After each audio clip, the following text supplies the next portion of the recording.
So Patty pulls out a machine gun. She announces herself as Tanya, saying, the first man who puts his head up, I'll blow his motherfucking head off. Oh, wow. Yeah, she means business. In the end, they get away with just $10,000, which isn't much. But remember, it's not about money. This is about showing the world that Patty is now one of them. Right, okay. So her parents immediately go on the defense. They're claiming that she's obviously a victim of thought control and her life was at risk. And in response, Patty issues another communication saying, no one was pointing a gun at me. This is all my decision. I am an SLA member, Mum and Dad. They really keep going back and forth in like the news, going, no, seriously. I am a serious terrorist, guys. God, you never support me then in my endeavors. Oh my God, Mum and Dad, I hate you. Ah. Do you know what she needs? She needs a good hiding. Go to your room.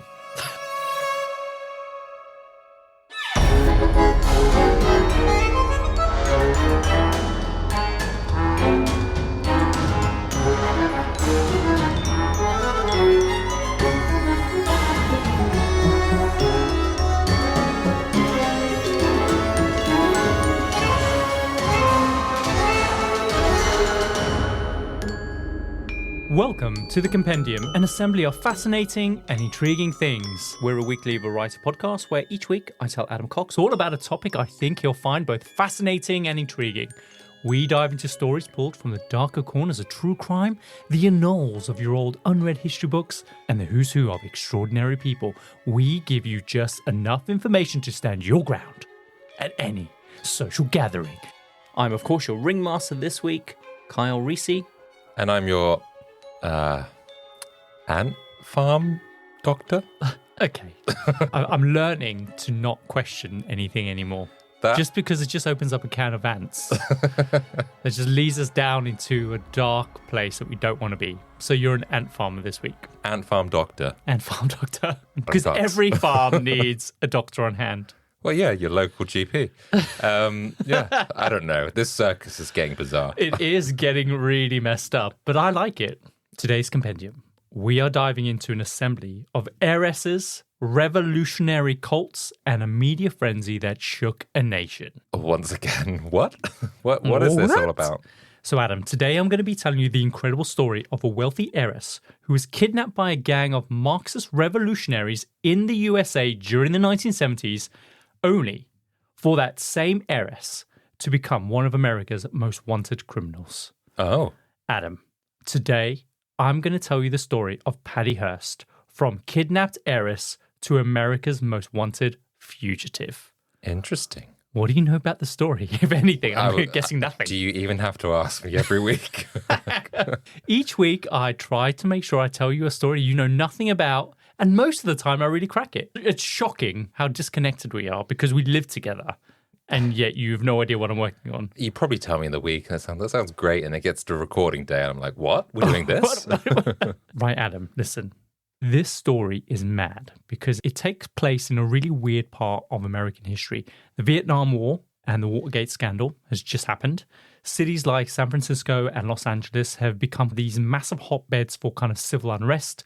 And all of these really radical left-wing groups are starting to emerge out of some of the USA's most prestigious universities. Largely, they were kind of like these small, obscure clubs filled with middle-class white kids living off mummy and daddy's dime. But one of these groups was known as the Symbionese Liberation Army, who found themselves being catapulted into the national spotlight when they decided to kidnap a young Patricia Campbell Hearst, the granddaughter of one of America's wealthiest and most powerful media magnates. And over the course of Patty's captivity, she would undergo a frightening transformation that would baffle the world and terrify her family as she is inducted into the group as one of them. This would lead the world to ask the question, was Patty brainwashed? Or was she a victim of Stockholm Syndrome? Or perhaps something more complex? So I'm really excited about today's episode. Did she do it herself? Was she the orchestrator behind it all? Well, we'll have to see, right? That's why we're here, right? Okay. Today I'm going to tell you about Patty's journey from privilege to machine gun wielding bank robber, and the truth behind this entire story. What made her... Who upset her? Adam, again, you have to wait. Should we do all the latest things? Let's do it. step right up and welcome to this week's All the Latest Things, where we unveil the fascinating, the extraordinary, the downright loopy stories, strange facts, and intriguing tidbits from the past week. Adam, what's your headline act today? So, Kyle, it's been a while since we were on the dating scene. What do you mean? I'm still on the dating scene. I'm dating Keith. Actually, to be fair, every night before we go to bed, I always scoop Keith up and I go, come on, Keith, let's go make a baby. I walk upstairs with him kind of seductively. They should really take him away from me. I hope they don't. But my point is, I'm still on the dating scene. Me and Keith are courting. That's a story that the listeners weren't prepared for. So if you were in Spain right now and you were single, you might have seen a TikTok craze of how people are going about dating right now. Okay. And so in order to find a new date, you'd have to visit a Mercadona supermarket between the hours of 7 p.m. and 8 p.m. at night. And you'd put a pineapple upside down in your trolley. Is this like, because the pineapples are like connected to like swingers and stuff, aren't they? Well, I think it is, Purely but dating. this is purely about dating. And so the police were called because workers were getting a little bit scared because there were so many people packed into the supermarket looking for a date. Did the supermarket organize this, or is this like just the area decided that this is where you pick I dates think up? it's a particular supermarket. Something on TikTok basically said, hey, if you're looking to hook up or get a date, go to this brand of supermarket, put a pineapple in your trolley. And then once you put a pineapple in your trolley, you then have to go visit the wine aisle. And then, and then what happens is you then look in the trolleys to see who has their pineapple in the same position that you put your pineapple. Oh, so it has to be a specific position because you don't want to like proposition a granny who's like just got a pineapple. Because I love a pineapple. Yeah, you'd get confused. Yeah, people would be like, oh, hello, you looking to hook up? I'd be like, I have a cat at home. I'll be making out with him later, thanks. Are you going to eat that pineapple? Yeah, no. So yeah, it's kind of like matching pairs. Your pineapple has to be in a certain position with another person's pineapple. And if you like that other person, then you bump your trolley. And if you like them back, then you bump your trolley back. But I can imagine you just going around and you accidentally bump a trolley and you're like, oh no, I don't want to talk to you. No, take that back. It's like that time when we went dogging. Hang on. I will explain. We went to the local dogging hangout in my brand new car called Beth, who would famously scream when you kind of apply pressure to the brakes, and she was bright orange.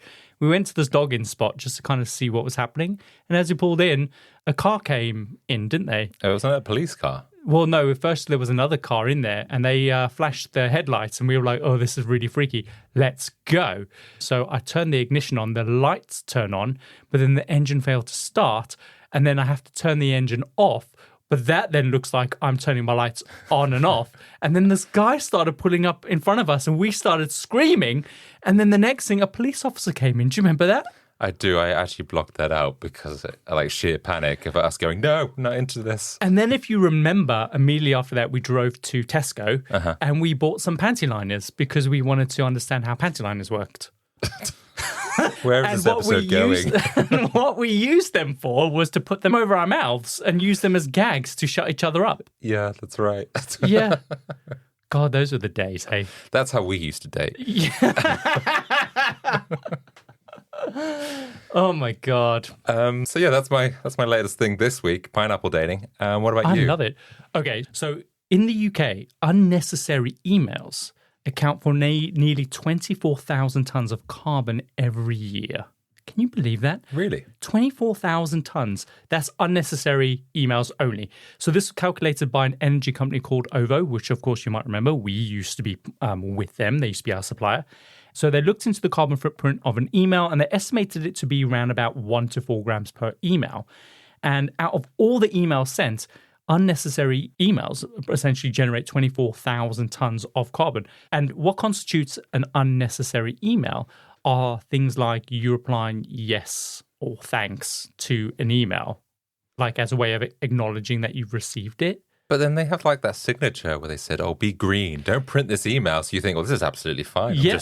I can send an email. That's not harming anyone. No, well, what OVO are suggesting is that you add to your signature. Please don't respond. Yeah. No, you add to your signature thanks in advance. Okay. But to me, that's so passive aggressive because, like, It's like me saying, hey, Adam, if you could get your monthly boyfriend report to me by 9 a.m. tomorrow morning, that'd be great. Thanks in advance. That just sounds really passive aggressive rather than, Adam, like, I don't keep meaning to nag, but could you please send me the boyfriend report, please?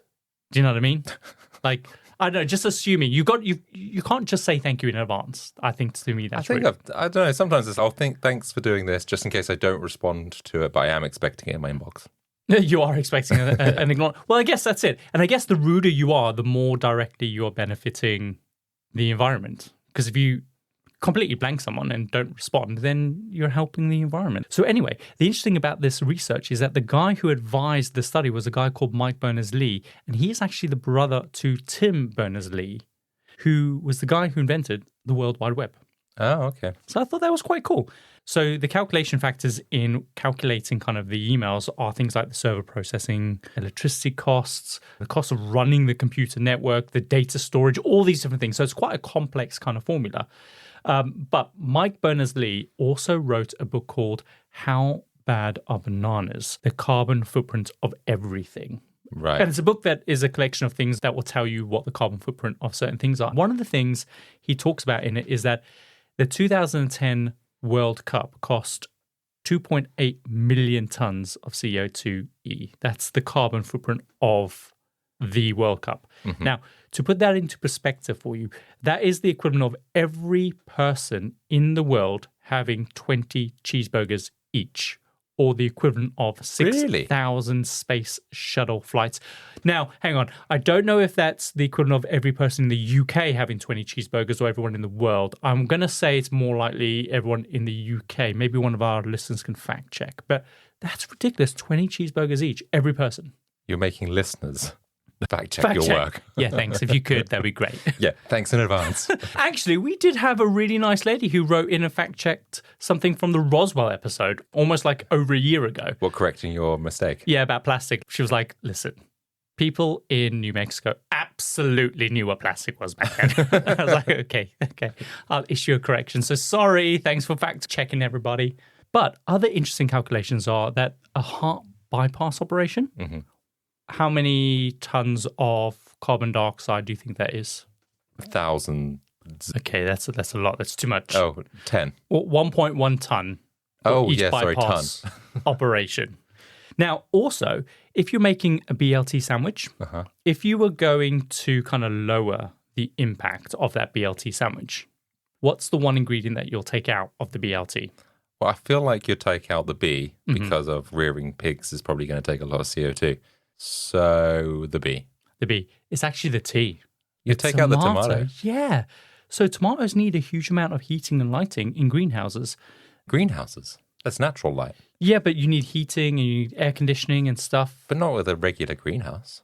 But they're done in like mass. Oh, yeah, okay, fine. Production kind of not industrialization type of things. Well, that's what this says anyway. Right. So isn't that crazy? So just a side note, because I know that the world is heading this way. Because everyone is like, so, what's your carbon footprint? Oh, how much is your carbon footprint for that? Oh, you're going on a private jet? Oh, what's that going to do to your carbon footprint? I know the world is going this way. So if you ever need a heart bypass operation, you might find, especially in the UK with the NHS, they might be like, heart bypass, are you sure you want that? You know you're going to be emitting 1.1 tons of carbon into the atmosphere. Are you sure you want to do that to our planet? Can you not just die? Can't you just die? Exactly.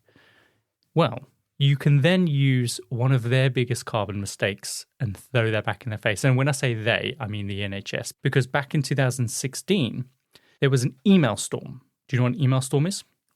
No.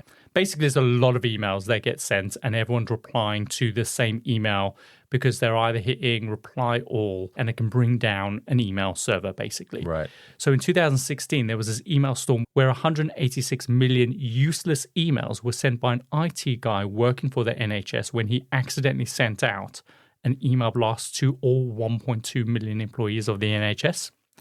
And then tens of thousands of people who received this email instantly opened up the email and then replied all asking to be unsubscribed, which then resulted in tens of thousands of other people replying to that email saying, please stop using reply all on this email, which then caused 186 million emails to be sent, which then ended up bringing down the email server. And you got to remember, based on the previous calculation, if it's up to 4 grams per email that's been sent for all these useless emails, they're in the hole a lot for all this carbon. In fact, I think I did calculate it. Something like 372 metric tons of CO2 was ejected from just that one email blast. Wow, that's a lot. Mental, isn't it? And for some guy to write a book about all this, the guy's brother who invented the internet. Yeah. Or the World Wide Web. We want to get his own back. Look what you've done to the world. Yeah, you've destroyed it. There is a guy who actually holds a record for the most number of emails in his inbox. How many emails are in your inbox? Or what's the most emails that's been in your inbox that you remember? Thousands, like 10,000, 20,000. What do you reckon the world record is? 100,000. Try 4,294,967,256. That feels like a lot of useless emails in that. It's a lot of useless emails. Oh, only useless if you don't respond to them. Because it only becomes a useless email if you respond. I imagine thanks. Most emails are useless, though. Yeah, most of them are, yeah. So that's my All the Latest Things. Cool. Should we get on with Patty Hearst? Let's do it. So, Adam, today's story takes place in the mid-1970s in California.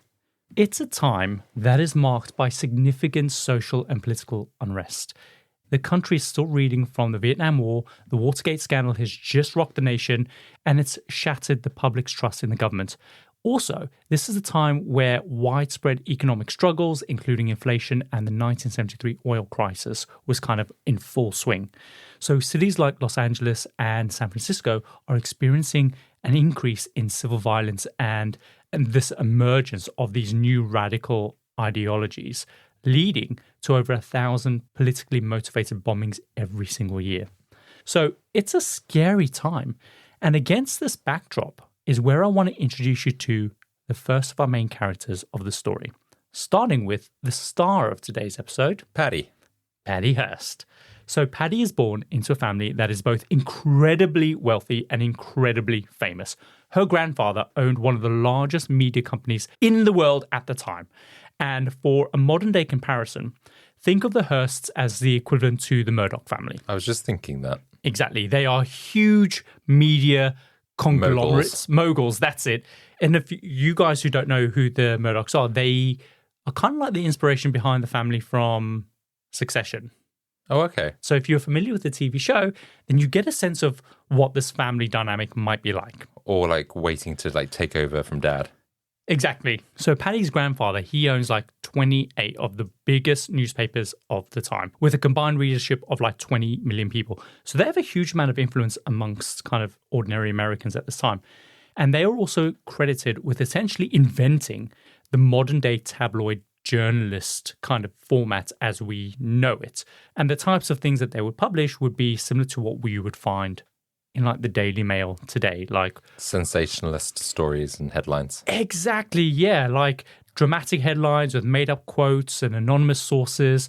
If you're not familiar with those types of headlines or those types of kind of publications, then you might also recognize those crazy magazines that your mum or your aunt would read when you were growing up, like Let's Chat. And you pick it up from Woolworths or something like that. And like they'd have stupid headlines on there like, my dead grandfather kidnapped my cousin and now my cousin is also my grandma. Like those types of really stupid... I'm even trying to work out if that's logistically possible. It is. I checked it. I absolutely checked it. So Patricia is born in 1954 to Randy and Catherine Hearst. And she is the third of 5 daughters. And by far, she is Randy's favorite child. And he often treats Patty more like a son because of like her tomboyish behavior. And as a result, she's always kind of Randy's first choice to be taken along on like hunting trips and things like that. And is that unusual to focus his attention on a girl like that? It feels like you're saying like It should be a boy. I guess he's always maybe wanted a son, I guess. So they've got a lot more in common than his other girls who like to play with makeup and boobs. Right, okay. Yeah. Sure. Her relationship with her mother, however, was very different. Catherine is this typical Southern belle who expects all of her daughters to behave like little ladies and like do exactly as they're supposed to do and get married into a good family and just be like women, essentially. But Patty rebels against this from the very beginning, ever since she was a real young kid. And this leads to a lot of tension between her and her mother. And because of this tension between her and her mother, Patty is always a bit of a rebel intentionally getting herself expelled even one time as a way of kind of showing that she wasn't going to conform to her mother's ideals.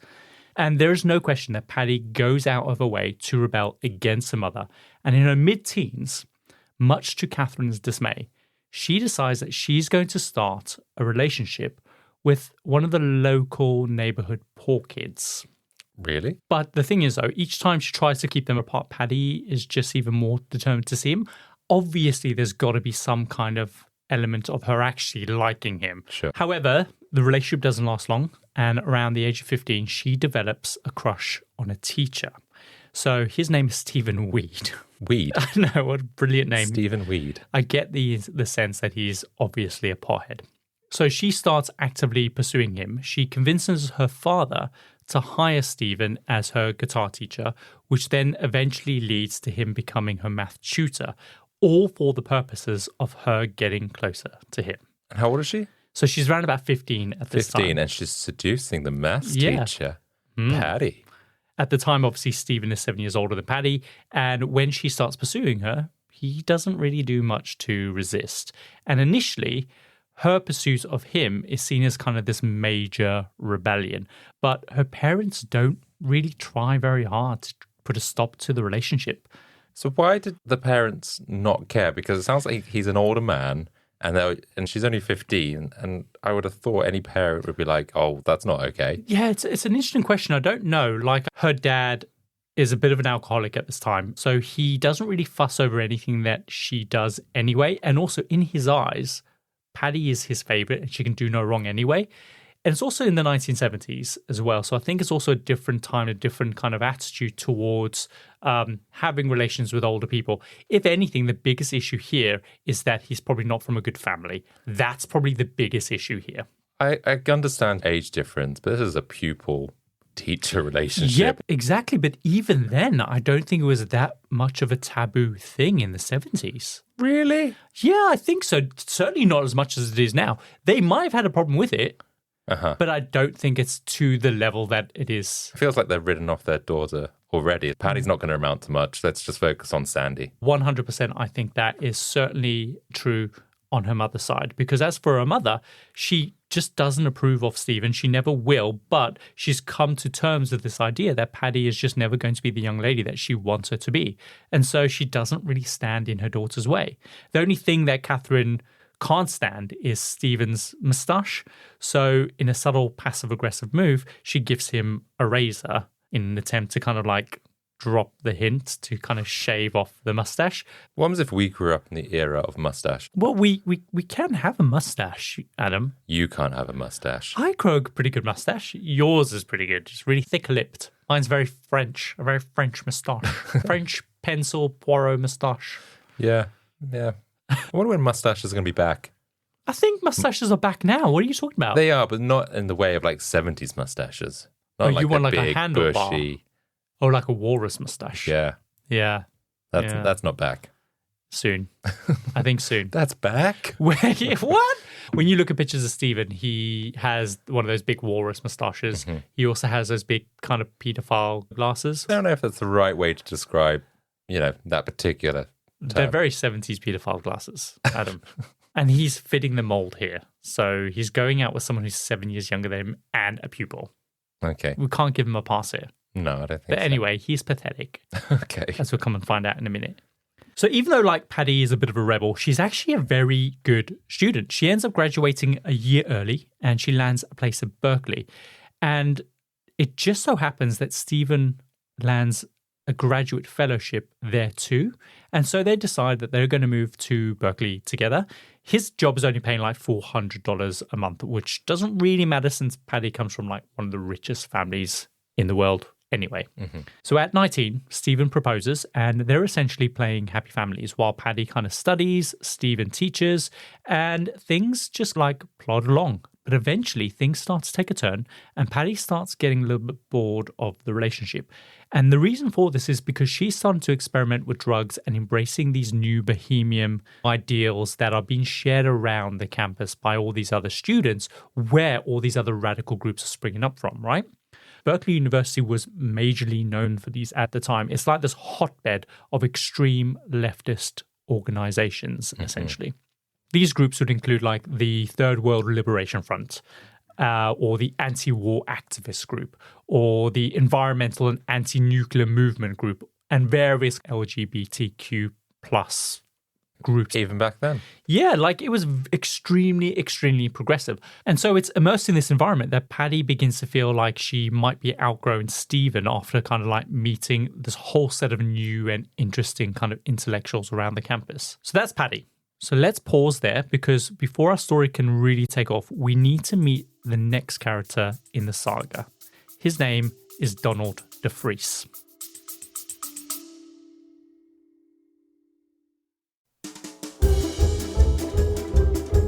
Hey freaks, if you've been enjoying the show, we've got a small favour to ask. Yeah, we need your help, and it's super simple, but it makes a massive difference. Last time we asked you guys to leave reviews, the response was overwhelming. You all really showed up for us, and we loved reading every single one of your reviews.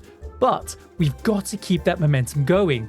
So, if you're a seasoned Compendium podcast listener, or even if you're new here and you love what you're hearing, could you please take a quick second to leave us a review?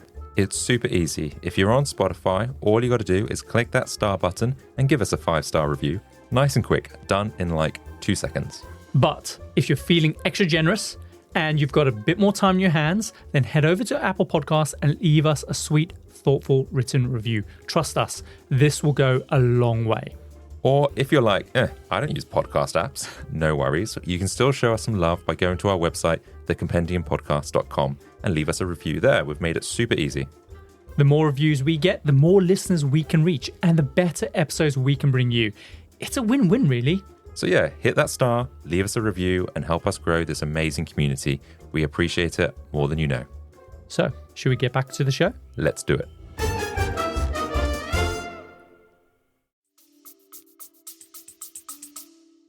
Donald DeFries, what a great name. I know, there's a few good names in this.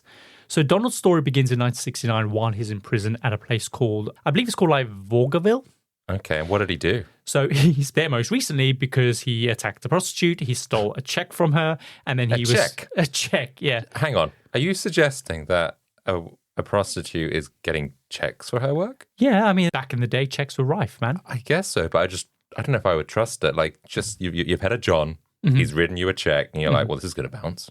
I want money. I want cash in hand. No, I think he stole a check that she was given. Oh, okay, fine. Yeah, she didn't make out the check. Yeah, don't trust a check from a prostitute. No, but even still, I'm just surprised that even a prostitute would even receive or accept a check. Yeah, actually, it's true. That's Do you take why, check? Yeah, no, sure. No, cash only, or contactless. Well, he steals a check from her. That's the only thing that's important right now. Okay. And basically, he gets caught and he goes to prison. But while in prison, DeFries starts having these regular meetings with one of these radical groups from Berkeley, which is made up of a bunch of theatre majors. And the group is called the Black Culture Association, or the BCA. Okay. Interestingly, none of them are actually black themselves, but they feel like it's their responsibility to fight against the oppression faced against African Americans in America. Allies. They're allies, exactly. Now, one of the group's activities is to actively engage in various kind of prison outreach programs, and they aim to kind of educate inmates, but most importantly, their aim is to politicize them and encourage protests and riots against kind of prison conditions. And the goal is to essentially instill Marxist and Leninist ideals and eventually spark a revolution in America. That is their aim. Two of the students assigned to the prison are Willie Wolfe and Russell Little. Willie Wolfe? I know, what a brilliant name. All these, you can't get any more white than that. It's this double alliteration. It's a good name. So they connect with Donald and some other inmates, and they're teaching them about their manifesto and their Marxist propaganda in basically an attempt to radicalize them. A few years later, however, in 1973, while still in prison on work duty, Donald sees an opportunity to escape, and he ends up just simply walking out of prison, and he's got nowhere to go. So he immediately heads to Berkeley University to see if he can find his old friends Willie Wolfe and Russell Little. When he finds them, they agree to hide him while the search for him dies down. During this time, They end up taking a hell of a lot of drugs. They delve deep into kind of their radical leftist ideologies until they come up with the idea of starting a brand new group called the United Federate Forces of the Symbionese Liberation Army, or the SLA for short. Okay. What is this army, what are they going to do? So Symbionese is actually just a made-up word that Donald creates. It's based on kind of the term symbiosis, and which obviously means when two things are living together and they benefit each other kind of directly. And because the SLA is born out of the BCA, which obviously targets prisoners, they say that Symbionese means like the free helping the imprisoned and the imprisoned helping the free. It's that kind of concept of them mutually benefiting each other, right? Okay. Now, Donald declares himself as the general field master of the group, and he changes his name to Cinque. I'm going to butcher these names, but he changes his name to Cinque Mutum.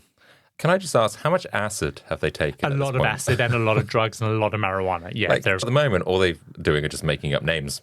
Yeah, they're idiots, essentially. So all the other members also follow suit and they change their names to Willie and Russell become Cujo and Ossie. Names typically are connected to kind of African slaves or South American revolutionaries like Che Guevara and things like that. Mm-hmm. But other than Donald, these kids are all from rich white middle-class families, mostly drama students living literally on their parents' dime. So the SLA is now formed and they start recruiting more members. And over the span of a few months, like their membership grows from like single digits to a whopping 10 members. All right. 10? I know. 10 members. Just to be clear, they call themselves an army. But that's a real stretch because at their peak, they have like 12 members. That's not even like a class. It's not even a class, but they are an army. Right. That's the important thing. Nevertheless, like all radical groups, they write down and publish a manifesto, and it's called the Symbionese Liberation Army Declaration of Revolutionary War and the Symbionese Program. And did you have to, like, I don't know, strip naked and, I don't know, run in the moonlight and, I don't know, do all sorts? Probably. Basically, this is just a confused mishmash of various leftist ideals. It's a bit of communism, it's a bit of Marxism, it's a touch of anarchism, it's a dash of feminism, but mostly stupid. It just doesn't make any sense and it's stupid. So according to the New York Times, they say that the group's splintered rhetoric on culture, racial, and sexual oppression was almost just random. So they don't really know what they're talking about. They use a lot of buzzwords because they know the buzzwords, but they don't really know what a lot of these buzzwords mean. You know when Joey in Friends Yes. he has to write that letter and he uses a thesaurus to make him sound smart? Yeah.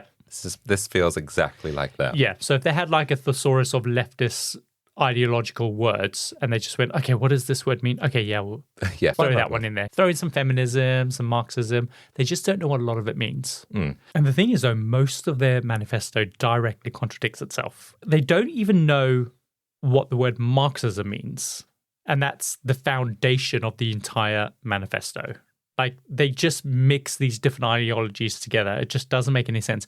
But they write it down, they publish it anyway. None of this mattered, because they had a very cool flag and a very cool logo to go with it. Have you seen what that looks like, the flag?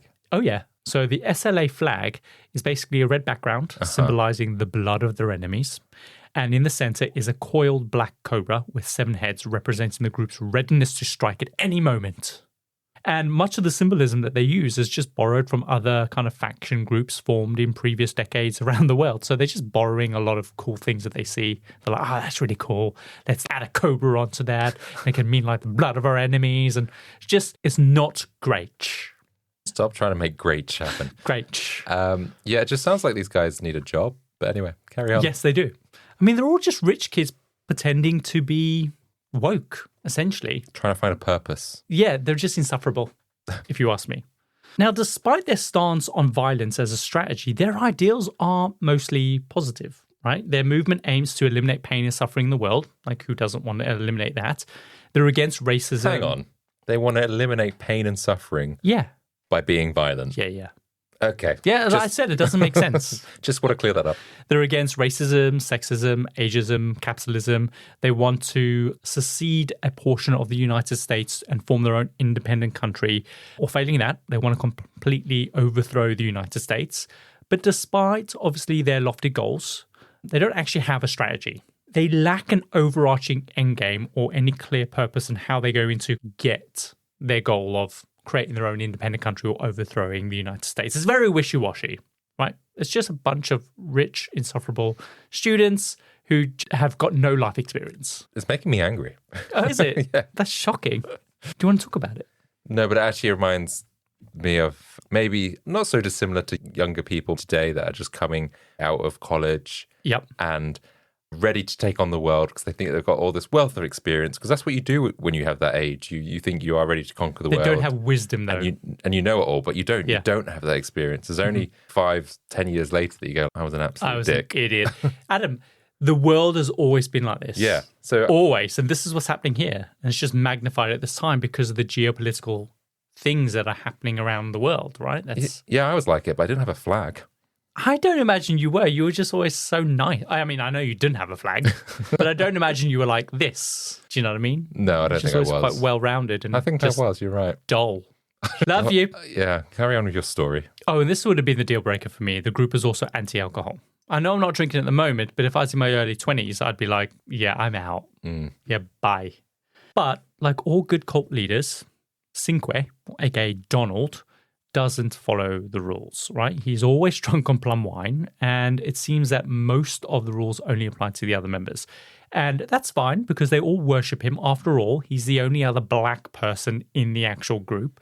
And Donald often uses this kind of white guilt as a tool to manipulate the others to get them to do what he wants them to do. So the entire SLA army of 12 people are all living together in this 3-bedroom house paid by these rich middle-class members' families. And they are funding, essentially, Donald's SLA group. And because one of the group's ideals is anti-monogamy, they're all just fucking banging each other, man, and taking LSD and smoking pot all day, occasionally coming up for a bit of air. And, like, in between that, they'll be like, okay, shall we maybe recruit more members? And then they'll go have sex again. And then they'll come up again and they'll be like, should we try and gain some publicity? And they're like, yeah, let's do that. They'll do a bit of that. Then they'll go back down again and have sex, take drugs, and come up again and go, okay, what's next, essentially? They should probably get like more than a 3-bedroom house because, I don't know, that just feels quite claustrophobic. It does. And sweaty by the sounds of things. It does. Now, towards the end of 1973, while they are still completely unknown to the world, the SLA does something that's about to make them very well known. Cinque, aka Donald DeFries, orders that the SLA are to assassinate a man named Marcus Foster. These are kids that are going to drama class during the day and at night are off to go and assassinate some black superintendent from a school. Wow. It's fucked up, Adam. So Marcus is the first black superintendent of a major public school in the USA.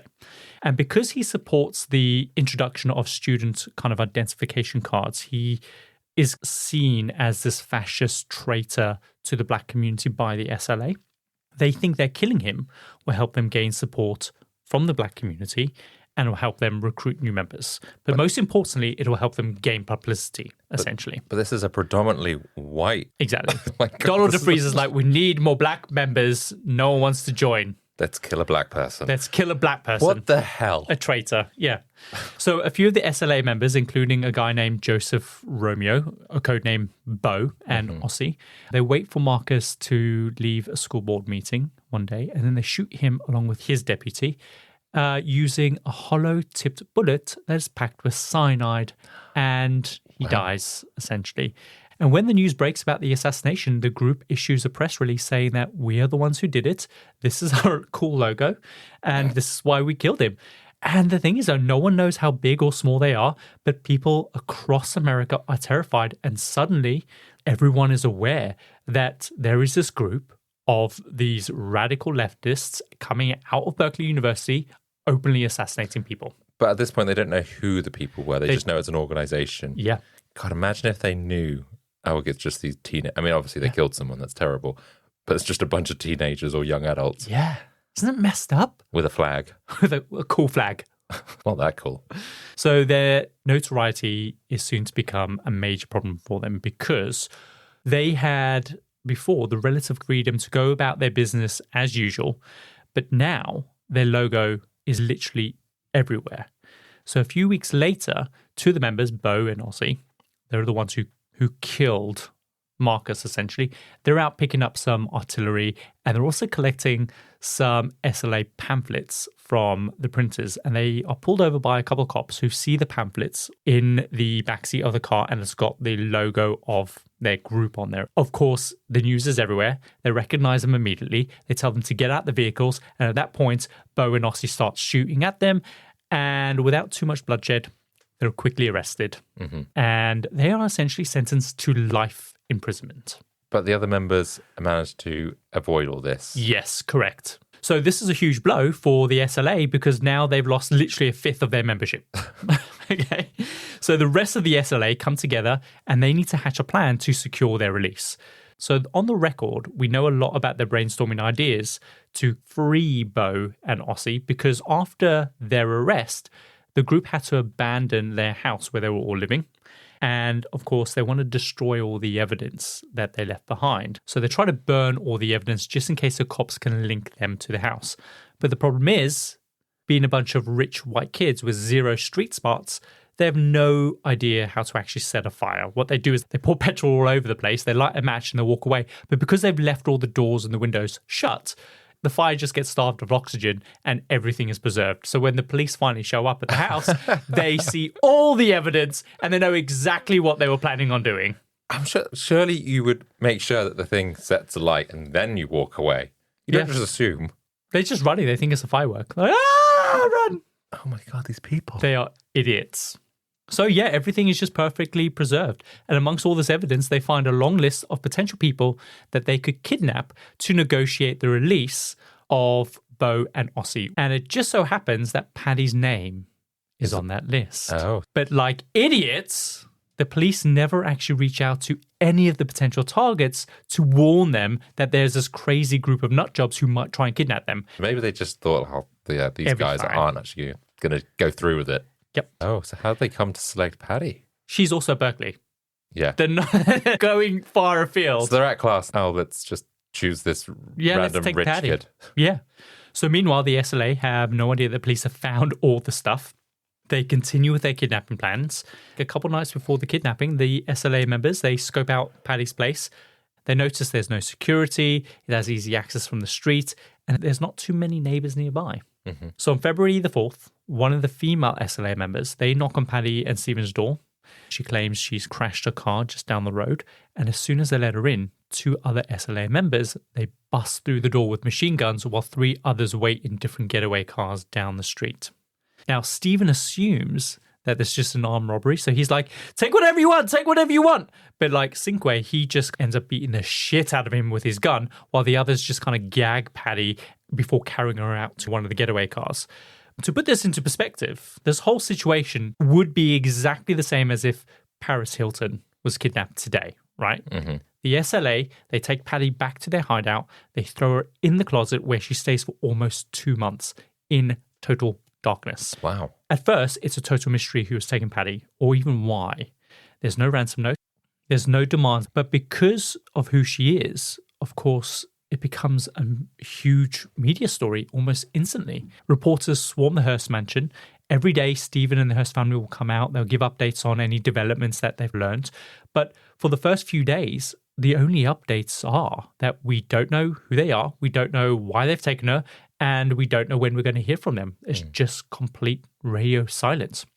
Over the next few months, though, Patty's face ends up on the cover of almost every single magazine in the world. The story is that this media mogul heiress has been kidnapped, and because it's so high profile, the FBI dispatch 104 agents to work on the case. And in addition, the Hearst family even hire like psychics to assist in trying to locate where Patty is being held. A few days later, the SLA, they come forward and they claim responsibility for the kidnapping. The way they do this is they send a letter to a Berkeley radio station confirming that they have arrested Patty, essentially, and they're holding her hostage as a prisoner of war.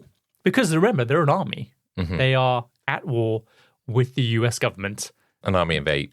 So what they do is they demand that any future messages that they send in be published in all of the Hearst's kind of media outlets, ensuring like it gets maximum global coverage of every communication. And there's going to be a lot of communications. They call them communiques, which I just feel like you're trying really hard to kind of sound smart. It's a communication. I think they call them a communicate, like the SLA. Okay.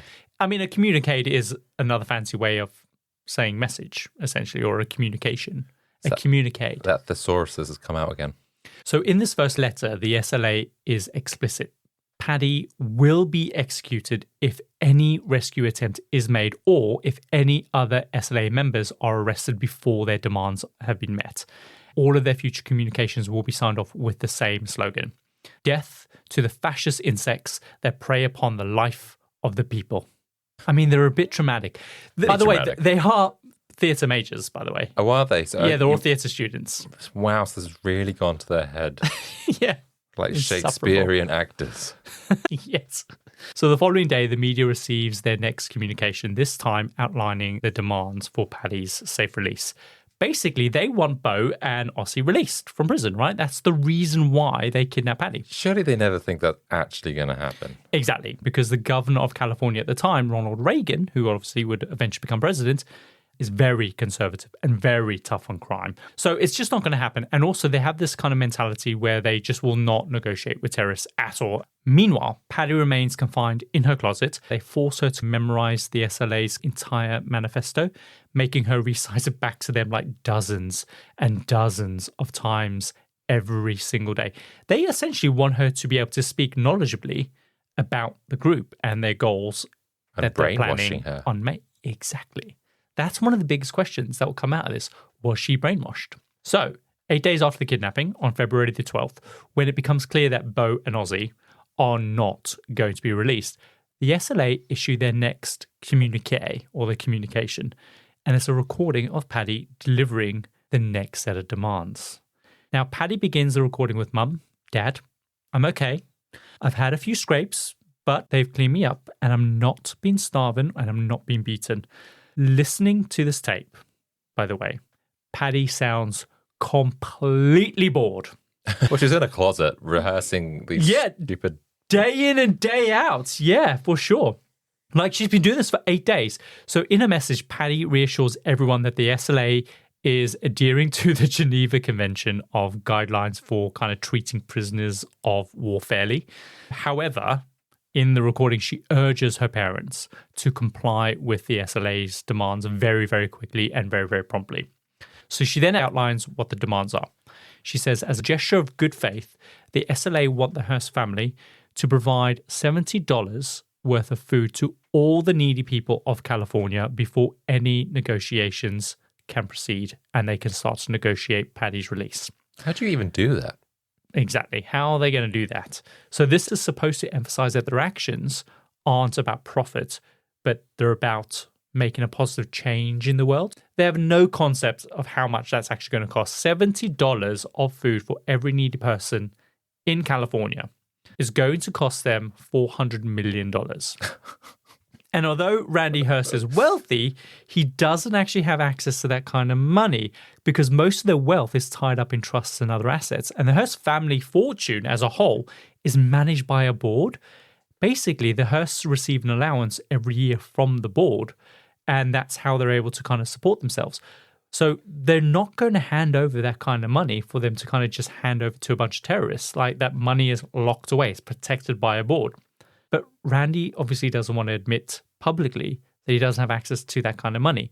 So he says, okay, we won't give you $400 million. We'll give you $2 million that we can spend on the needy. For some reason, there's not really too much negotiation back and forth. The SLA agreed to that. And they're like, really? They're going to do that? They're going to do it? Take it. Take the deal. Guess they went high, right?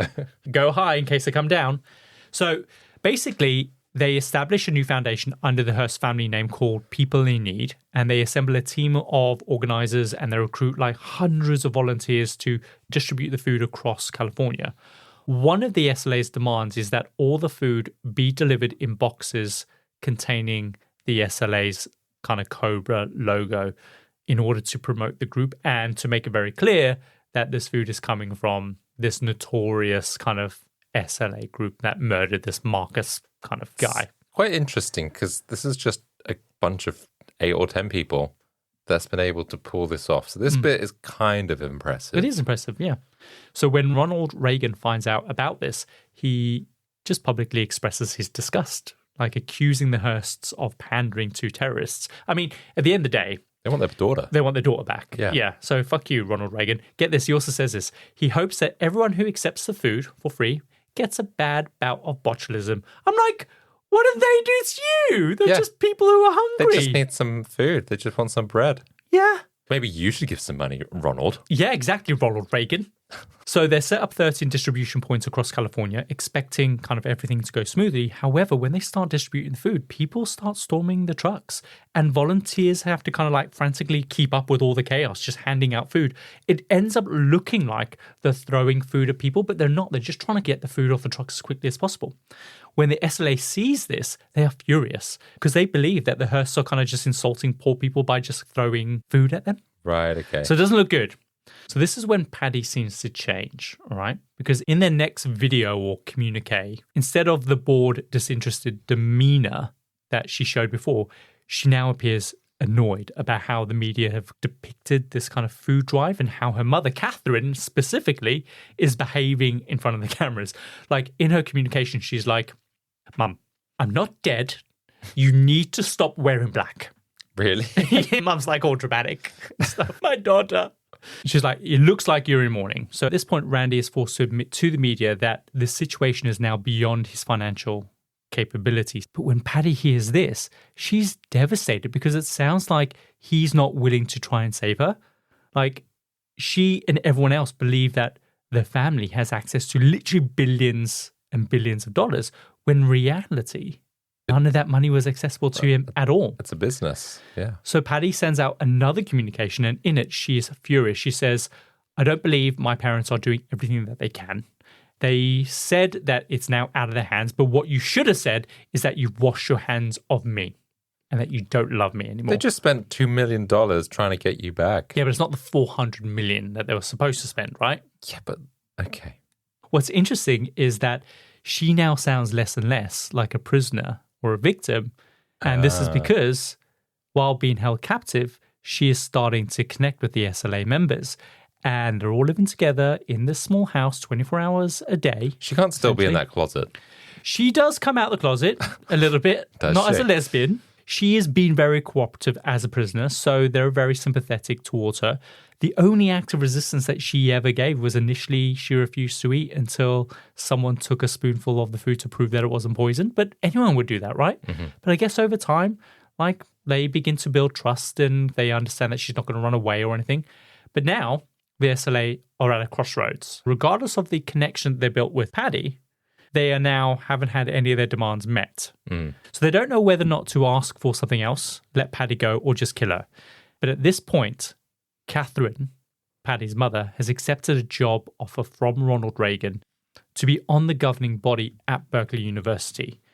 This is her way of publicly saying, essentially, that I'm not going to bow down to terrorists. Mm-hmm. And by accepting this position, she will be in charge of shutting down all the kind of different radical groups across the campus. And this is a massive insult to the SLA. So they do actually seriously consider killing Patty because of it. Right, okay. But then they have an even better idea. They're going to induct Patty as an official SLA member. Whether she wants it or not. Whether she wants it or not. So on the 3rd of April, they release a new communication to the media where Patty expresses her disappointment in her parents and how they've handled the entire situation. And if you watch this video, she is really angry. She says like she was offered the choice to be released or to join the SLA. And she declares that she has chosen to stay and fight. So, I mean, she's always been a bit rebellious and doing her own thing, but I don't know, maybe she never had the opportunity and that's why she stayed. I don't know. But it just seems, why would she stay? Exactly. This is what we're going to explore throughout this. Okay. I think she wanted to stay. Because she was just pissed at her mother. I don't think it was that. I think it was a lot deeper than that. I think that she connected with this group. Okay. And she will have a lot of opportunities to escape. And she doesn't. Okay. So she tells the world that she's chosen to stay and fight. She then announces that she no longer goes by the name Patty and that from now on, people should call her Tanya. Which... Why? Well, So after one of Che Guevara's kind of comrades, essentially, she was like his right-hand woman. And from this point on, she declares that her real parents are Malcolm X and a female member of the Black Panthers. Well, that's not true, but okay. Yeah, that's impossible, Patty. But okay. So on the 4th of April, she declares, I'm now an SLA member. Fatherland or death, we shall triumph. And this shocks everyone that's following the story in the media. Like, people begin speculating whether or not this is a hoax or just a stunt orchestrated by the SLA. It's all real, Adam. And the question becomes whether or not she was coerced to join the SLA at her own free will, or whether or not she was brainwashed. When word gets back, though, to the SLA that nobody believes that she joined voluntarily, they decide that they need a plan to prove that she actually did. And they decide that Patty is going to publicly rob a bank. You've got to prove yourself. And the only way to do that is to rob a bank. Rob a bank. Okay. I mean, sure. I just feel like whatever they do doesn't make sense. But why not? So they scout for a bank with plenty of security cameras, and they finally settle on the Hibernian Bank in San Francisco. They orchestrate everything down to the exact spot where Patty will stand in the bank when she announces that this is a robbery, ensuring as many cameras as possible capture her in that moment. And they spend a lot of time making sure like their costumes are perfectly in line with their brand as well. So they look like Che Guevara, essentially. Oh, right. Like in the uniform with the berets and the machine guns. They're going for a look, and it's Che Guevara. But yeah, I guess it's all about image for them, really, isn't it? Exactly. So when they're ready, they enter Hibernian Bank. Patty pulls out a machine gun. She announces herself as Tanya, saying, the first man who puts his head up, I'll blow his motherfucking head off. And while this is happening, 2 people enter the bank and they are immediately shot and wounded. Oh, yeah. She's not fucking around. Oh, wow. Yeah, she means business. In the end, they get away with just $10,000, which isn't much. But remember, it's not about money. This is about showing the world that Patty is now one of them. And it works perfectly because the CCTV footage is then suddenly all over the headlines. And now there's no doubt that Patty is now an SLA member. Right, okay. So her parents immediately go on the defense. They're claiming that she's obviously a victim of thought control, saying that guns were pointed at her and her life was at risk. And if she didn't comply during the robbery, then they would have shot her. And in response, Patty issues another communication saying, no, I am a soldier and no one was pointing a gun at me. I was not under any influence. This is all my decision. It was all under my own free will. I am an SLA member, Mum and Dad. It just feels like they really keep going back and forth in like the news, going, no, seriously, I am a serious terrorist, guys. Honestly. God, you never support me then in my endeavors. Oh my God, Mum and Dad, I hate you. She's a spoiled brat. Do you know what she needs? She needs a good hiding. A good smack on the bum. Go to your room. By this point, she stops referring to her parents as Mum and Dad. She starts calling them the Hearst pigs. You know, like I said, she needs a good smack on the bum. Because, of course, the SLA members are now wanted criminals. They have to leave the San Francisco Bay Area and lay low for a while. So they relocate to Los Angeles to a temporary hideout near kind of Compton. You've heard of Compton, right? It's kind of where all the gangs straight live, out of Compton. Yeah. There's a movie about that. Yeah, but what is Compton exactly? Is it where all the gangs are? I don't know, but someone was straight out of it, and that was a big deal. Yeah, I guess that's why I'm asking. Such a big deal. What is it? But now, obviously, with Patty as their newest member, they have 9 people living in this house, and it's getting really hard for them to move around as a group without drawing attention to themselves. Because remember, she's the most famous woman on the planet. Her face is everywhere. They really didn't think this through, but I'm not surprised at this point. I'm just waiting for their come-up-instances. Oh, it's coming. So they decide that they need to split up into 3 groups, right? 3 groups of 3. I don't want to go in the group with Patty. No, but the problem is no one wants to be stuck with Patty. Maybe you should go by yourself. So they draw straws to decide, and I like to think it's not because she's the most recognizable face on the planet, but it's because she's really insufferable. I really want that to be true. We really shouldn't have recruited her, guys. She's awful. But I mean, the reality is that she has the least experience. She's the newest member of the group, but also no one trusts her really. Like, she was this rich heiress. She could just escape at any moment in time and just... She could turn on them again. Exactly. But she does end up getting lumbered with Bill and Emily. They're the husband and wife duo of the group, right? So they're like, gee, thanks. But this really kind of impacts Patty really hard. Like, she wants to do something to prove her loyalty to the group. So on May the 16th, just before the group are about to split up and go their separate ways into their 3 groups of 3, Emily and Bill take Patty out to go and get some supplies. They go to a nearby store called Mel's Sporting Goods. And Bill and Emily obviously leave Patty in the car since she's one of the most recognizable faces on the planet. And while they're in the store, Bill spots like a bandolier. Do you know what a bandolier is? I've been very impressed. Well, something that looks like a sash that you put around your body. Yes, but you put bullets in it. That's right. That's exactly what I was about to say. Are you joking? No, you did the gesture. So that's how I. So he thinks this would be perfect for Emily. Do you know what you need? A bandolier will really make your eyes pop. So he picks it up, he tries it out, and then he carries it around the store with him for a few minutes, intending to buy it, but then he changes his mind and he sets it down. So he's exactly like me.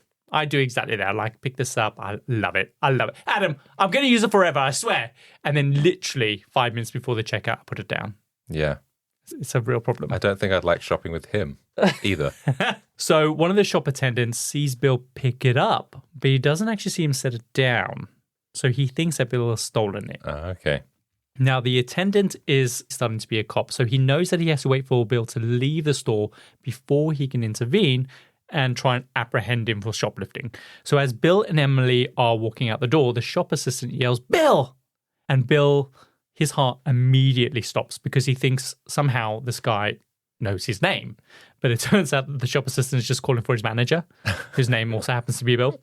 I mean, it's a common name. What are the chances? What are the chances? So Bill turns around, panics. The shop assistant says, like, I think that you've stolen something. I need to search you.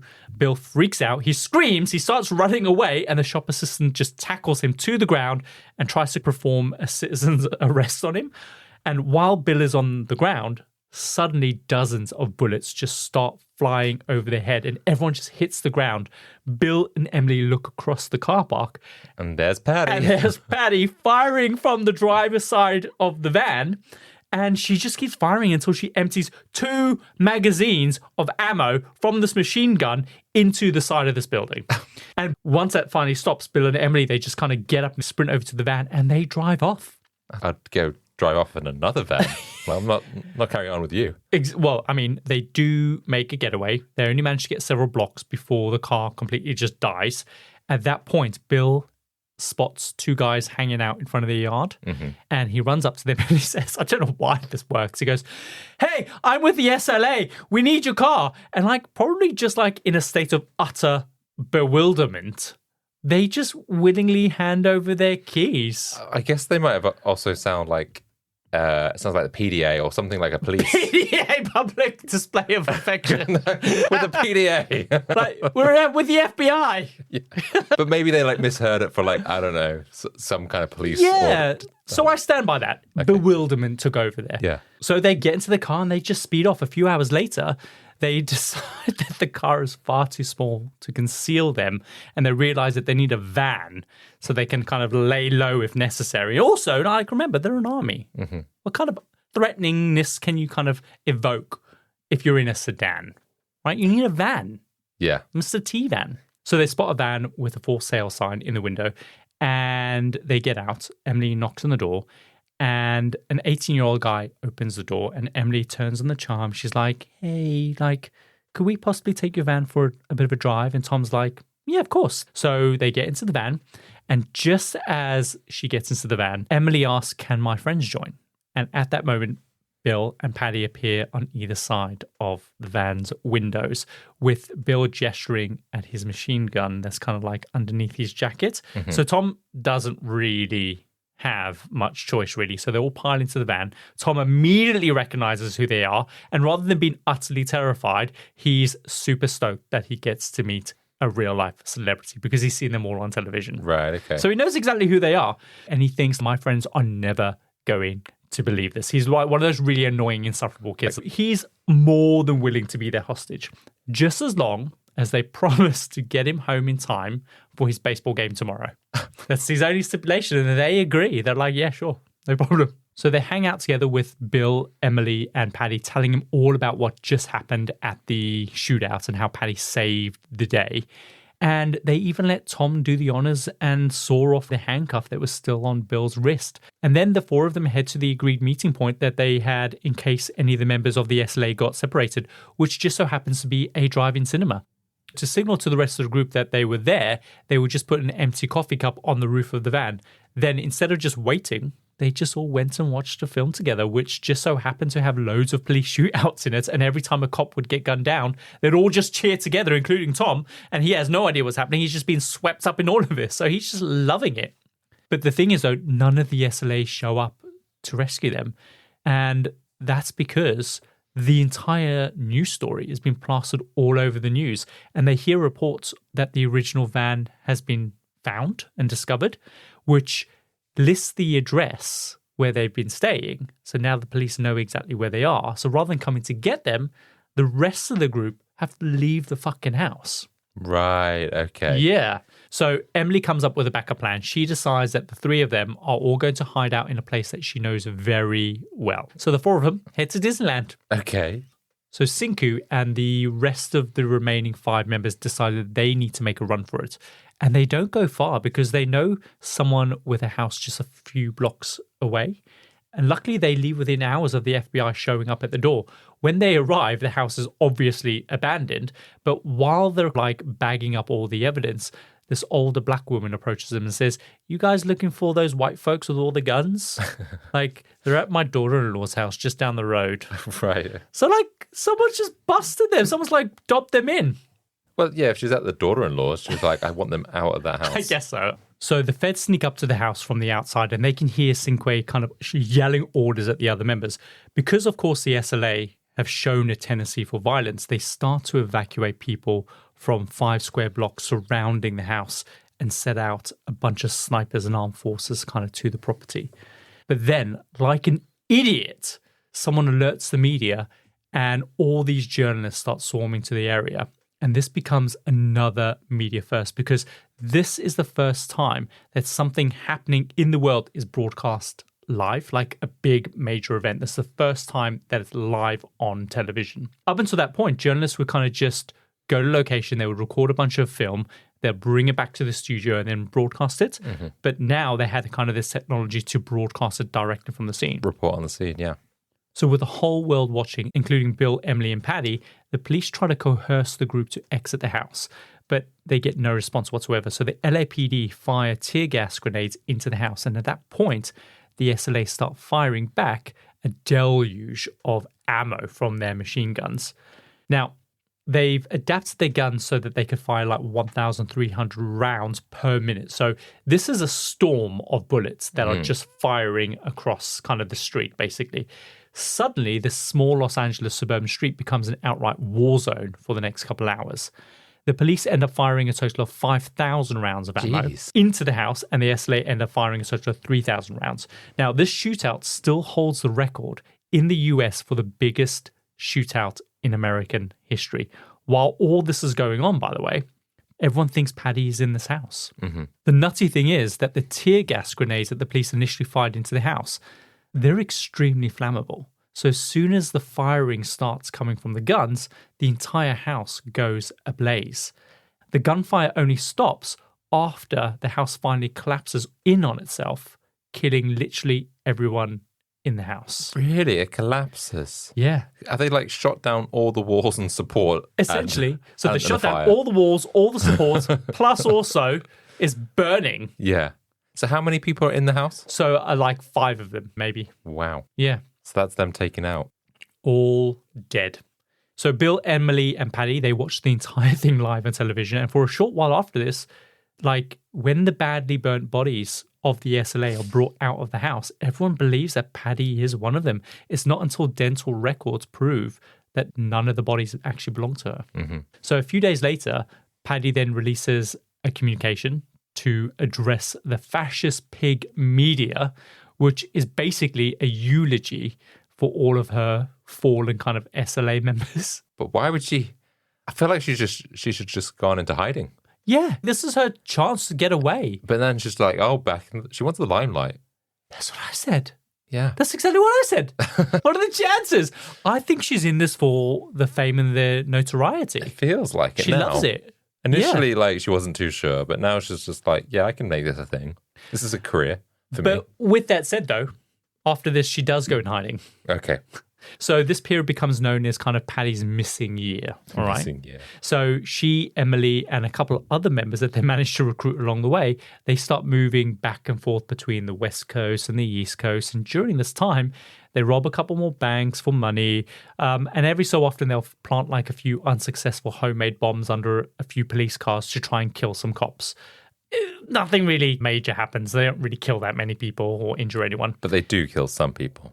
Well, it's not until the second bank robbery that Emily shoots and kills a pregnant mother of 4 that the police are able to successfully find them and arrest all the other remaining members of the SLA. And Patty is now known as an official SLA member, so it's expected that she will go to trial. But even so, people still were debating, even up to that moment, whether or not she was coerced into doing all of these things or whether or not she did it all on her free will. I mean, it sounds like she had opportunity to get out, and she didn't.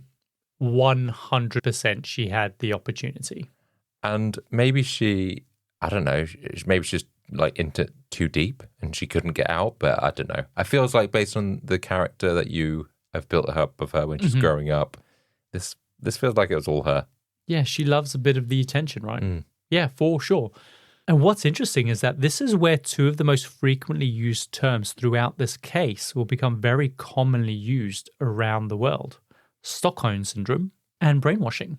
Now, they were both relatively new terms. Brainwashing was a little bit older. It was coined to describe what had happened to American prisoners of war when they were captured in North Korea and were forced to release these weird tapes pledging their allegiance essentially to the North Korean kind of regime.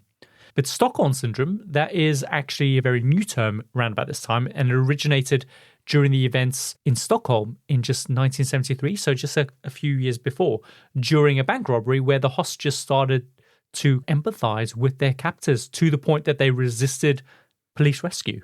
Oh, so it actually came from like a specific place or incident in Stockholm. Exactly, yeah. No way. So in the end, like the term Stockholm Syndrome was born like to describe like that sympathy and that allegiance towards your captors, essentially. And that's what they think has happened to maybe Patty in this instance. Maybe. It feels like perhaps initially, and then maybe once you do start believing it, that's all you believe. But I don't know. I just feel like she's, I don't know, in it for herself a little bit. Yeah.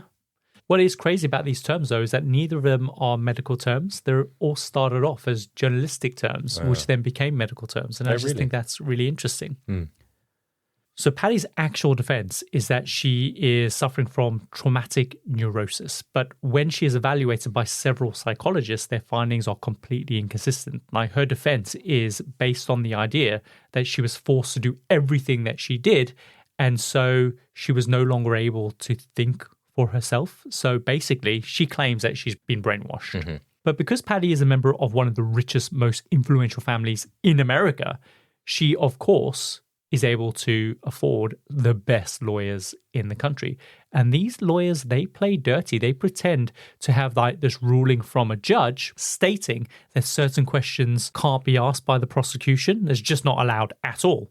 This, of course, is totally made up. And because the judge at the time was really unwell, he didn't really call the defense team out about this. In fact, like the judge died shortly before Patty's sentencing, so he probably wasn't really paying too much attention throughout the trial anyway. I think he was just suffering from some kind of cancer or illness or something. But as a result, very important incriminating questions were never asked during this trial. All of this would have worked if it hadn't been for the media circus surrounding the SLA, because the popular sentiment was that this was just a rich girl who should be punished because so often in the media, rich kids were seen to be getting away with doing all sorts of bullshit. Do you know what I mean? Okay. While poor kids would go to jail and they'd be made an example of, etc. They wanted to see Patty take the fall for this. Fine. And if it wasn't for the media, then she might have got away with it? Possibly. She still does. Because in the end, she is found guilty of several of the charges that are brought against her. Initially, she is given the maximum sentence of 35 years in prison. But later, this is reduced to just 7 years by a judge who knows the Hearst family. This is a very light sentence when you think about the fact that she had robbed 3 banks, she had planted several bombs, and was involved in the murder of a pregnant mother of 4. So not good. But it gets even worse because having money and connections affords you even more privilege, because in 1979, another old friend of the Hearsts intervenes.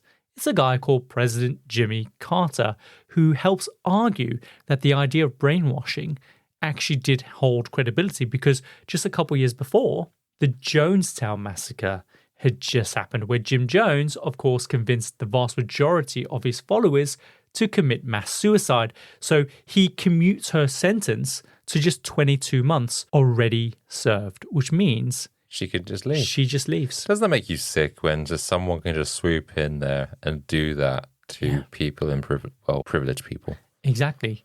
And since going free, apart from not being allowed to vote or get a job in a government agency, like, she's doing really well. I mean, at the end of the day, she is an anarchist anyway. Why would she want to get a job in a government agency anyway? It's like, oh, really? Oh, no, I'm so bruised. Yeah, but you can continue to have all your wealth and money and, I don't know, get a nice job as a secretary. Exactly.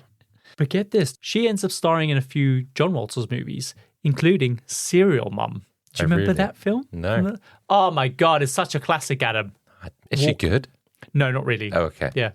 She also does some catwalk modeling as well. She ends up marrying her bodyguard. She ends up having 2 kids, and she just ends up settling into life as a standard run-of-the-mill suburban housewife. So completely turned her back on this kind of radical, kind of extremist left wing. That feels very weird. So this is why I think she didn't get brainwashed. I feel like it's just all a bit for a show, because if she did believe in that, has she had some like conditioning to get her out of that brainwashing? Doesn't seem like it. And so she's just, do you know what? I had a lucky break. I maybe made a few mistakes. I'm just going to go live my life now. The thing is, though, in the final days of President Clinton's administration in the 1990s, Jimmy Carter reaches out to President Clinton and says, look, during my reign as president, my biggest regret was not pardoning Patty Hearst. It would mean the world to me if you could pardon her. And so, on his way out, President Clinton does exactly that, and he completely pardons Patty. Not only did he have an affair, he pardoned Patty. He did not have sexual relations with that woman. As for Bill and Emily, they both end up serving time for their antics. Of course, they end up separating. But did they get like 30 years? They got several years. Yeah, not a huge amount. But since being released, Emily goes back to her previous middle-class existence, and now she works as a computer programmer. Bill, after leaving prison, he becomes a private investigator working to defend people in situations similar to the one that he found himself in. That must be so weird, because it's almost like you have another life where you were kind of a terrorist. Yeah. And then you're just slipping back into society as some middle-class, mundane worker. Exactly. But the ironic thing is that he's working defending people who were in the same situation as him. So basically 100% guilty of being a terrorist. Yeah. So he's helping terrorists. Yeah, so I'm sure it's not like that. But that's what it seems like to us. Yeah, that's what this seems like. And Adam, that is the story of Patty Hearst. Well, I had no idea that she did all those things. So I'm assuming when I ask you, was she brainwashed or not? Initially I thought maybe, but I'm not convinced. You're not convinced that she was brainwashed? No. I personally don't think she was brainwashed either. Because, again, as I mentioned earlier on, she had so many opportunities to escape, yet she chose not to leave at any point. During the period where the media dubbed her missing year, she was pulled over for speeding, right? And she was given a ticket. She could have gotten out of the SLA at that moment in time, but instead she just gave a fake name. There was another time where she was out hiking and she fell into kind of some poison oak where she had to go to hospital for some treatment. And again, I think she could have escaped then, but instead she admitted herself into hospital under a fake name. So I just think that she was just naturally a rebellious kid who got caught up in something a bit fun and exciting and different from her usual life. Do you know what I mean? It's always the rich kids that get involved in this kind of stuff. Yeah, and Oh, things and they're really there's poor. no stakes. There's nothing at stake for them, right? Yeah, you can dabble in being a terrorist for a while, but at the end of the day, you can then walk back to your perfect, idyllic life. Yeah, if daddy gets you away from out, consequences. But if it's anyone else, you're screwed. you're screwed. You go to prison for life. Yeah, that's what I think. Unless someone can prove to me otherwise that she went through all this unconditioning, because if she was brainwashed, she would have needed that or therapy of some kind. That's it. And I think that she just really loved the fact that she got turned into this notorious figure with all these images of her wearing that stupid black beret holding a bloody machine gun. And I think she just loved the idea that she became this icon, essentially. But yeah, that is the story of Patty Hearst. Very good. Shall we run the outro for this week? Let's do it. That's it for another episode of the Compendium podcast. If you enjoyed today's episode, please follow us and subscribe on your favorite podcasting app. This really helps us when you do. Remember, next week's episode is available 7 days early on our free Access Patreon. For more content, subscribe to our Certified Freaks tier for access to our entire backlog of unreleased episodes. We'd love you to come and join and have a chat. We release new episodes every Tuesday, and until then, remember, even the wildest rebels can still end up starring in fashion shows and suburban sitcoms. See you next week. See ya.